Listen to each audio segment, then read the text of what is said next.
Biglaan ngang sasali sana nga etong si Kulot sa Miss Intrams. Pero bago ngayon, eto muna nga ang kaganapan mga mare. Etong si Gael, napakahilig na talaga sa kulong-kulong. Akala mo marunong na mag-drive. Ayan na kasi ang libangan niya nga mga mare kapag nga sumasakay siya sa motor o kaya naman dito sa kulong-kulong nga natin ay talagang na-enjoy ng bata. Dahil dito naman nga sa loob, wala naman nga siya ibang paglilibangan kaya gustong gusto niyang nasa labas siya. Nung araw nga na to mga mare, magsisinigang nga tayo na manok kaya kukuha nga tayo ng mustasa kasi mula lang masubukan nga namin yun ay palagi na yun ang gusto nga namin isahog. Sakto naman nga etong si Gael gustong sumama nga mga mare kasi naman na nga rin namin at hindi naman nga umaambon. Basta nga galaan tong bata na to ay maaasahan mo nga to. Hindi kasi tayo pwede nga dito punta ng punta dahil madulas nga mga mare lalo at hawak nga natin si Gael. Sakto naman nga pala andito pala si tatay gumagawa pa nga rin ng screen. Kaya pinasuyuan na nga lang din namin itong si tatay na hawakan nga muna mga mare itong si Gael dahil kukuha muna nga ako ng gulay. Itong tuwa naman nga dito sa screen ng lolo niya. Kaya naman nga habang hawak nga ni tatay si Gael, eto't kumuha na nga rin ako mga mare ng gunting para makakuha na nga rin dito. Tama naman meron daw sitaw ditong ilang peraso. Kaya nga lang hindi tayo nakapagtanim ng maraming sitaw ngayon mga mare kasi ang ganda nga ng tubo nga dito ng sitaw. Tingnan nyo isang puno lang to pero ang dami ko rin nakuha. Kaya lang hindi ko pala napansin mga mare marami nga palang langgam kaya nabitawan ko nga yan. Pagkatapos naman nga nun mga mare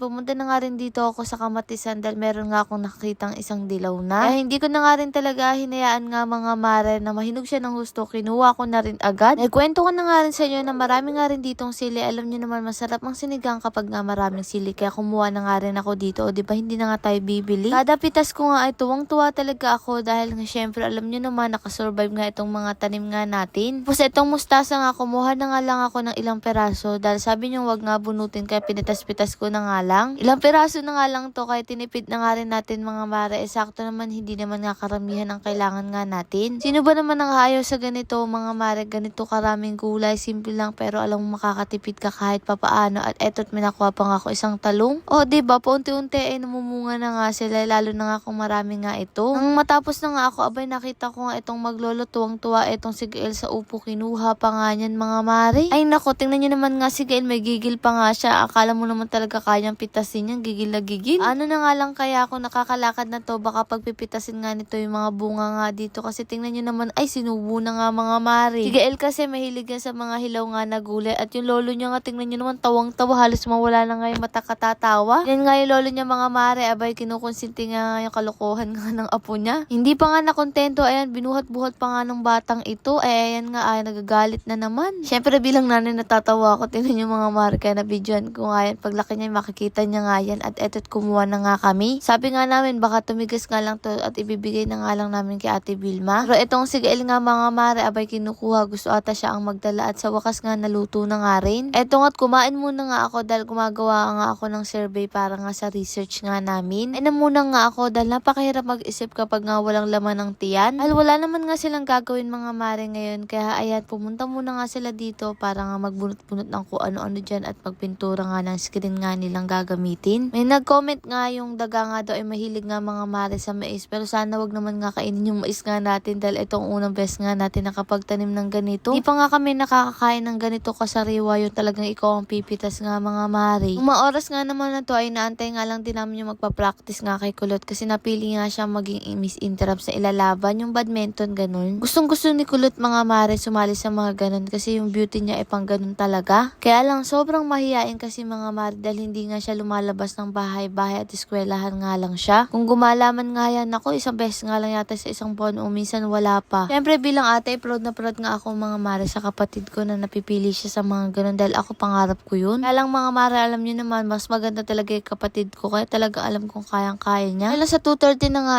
at eto nga si Agatha ay sinundo na nga rin nila mga mare. Simula na nga rin pala kami mag-practice, kumuha pa nga ako mga mare magpa-practice nga sa kanya. Kaya nga lang alam ko nga mga mare na kahit gusto niya man lang commending ay talagang nahihiya nga siya. Pero syempre bilang ate na supportive talaga ako sa mga bagay na gusto niyang gawin ay talagang susuportahan ko nga siya kaya lang hiyang-hiya. Sabi nga namin wag niya nga isipin nga mga mare na mahihiya nga siya dahil kayang-kaya niya nga dahil maganda siya at may potential naman nga siya sa ganyan. Kailangan nga lang siguro niyang mabuild ay hindi nga mahiya sa buhay. Pero ayun nga sabi niya mga mare ay hindi na muna nga daw siya tutuloy para nga sa susunod na lang daw. Dahil nga biglaan nga lang din to kinabukasan na baka din niya nga rin kayanin mga mare. Natatakot din naman nga kami baka hindi niya nga magawa dun. Dahil sa pagiging mahiyain niya tapos Tapos ay konting oras lang talaga mga mare yung kailangan nga niya pagpraktisan. Meron pa naman nga susunod siguro ay doon na nga lang siya mga mare sasali. Sabi ko sa kanya wala siyang gagawin sa bakasyon, mag-practice nga siya mga mare ng ganyan. Dahil syempre may mga ibang babae talaga na pangarap yan. Tulad ko mga mare, pangarap ko rin talaga yan. At eto nga si Mama Twinkle, bumili pala sila ng short at damit. Shout out nga kila Mama Twinkle nga mga mare. At kinahaponan naman nga ay umuwi nga sila Alvin para nga kumuha nga doon ng itik. Parang ibebenta na nga rin natin to at sabi naman nila unti-untiin nga lang daw ulamin. Dahil magastos nga sa pizza tapos hindi pa nga nangingitlog. Kaya naman ayan, kumuha na nga lang din sila dito. Mula kasing nabulabog sila ay ayaw na talagang mangitlog mga mare. Kaya ayan. Ayan na lang, uulamin nga natin kinagabihan. Alala ko tuloy dati kapag nagluluto ng ganito nga si tatay mga mare, hindi talaga niya hinahayaan na hatiin nga yung hita. Ginagawa niya nga ay buo yan tapos tig-isa nga kaming magkapatid. Kung ganun nga din kayo mga mare, siguro ganun talaga kapag dalawa nga kayo magkapatid, talagang hating kapatid. At ang luto nga pala dito, alam niyo naman nga masarap ang luto dito kapag gagataan mo nga. Pero bago nga yung gataan, ilalagyan muna nga mga mare, bale adobo muna. Kung okay na nga, ayan, tinikman na nga rin mga mare luto nga nila at muntik pa nga matanggal ang ngipin ko. Dahil mas kailangan nga ng pwersa dahil nga medyo matigas pa nga siya mga mare. Pero masarap naman nga yung pagkakaluto kay chinaga ko talaga mga maring hilahilain. Lord, maraming salamat sa lahat ng blessing. Siyempre sa inyo mga mare, paano ba yun? Bukas na lang ulit.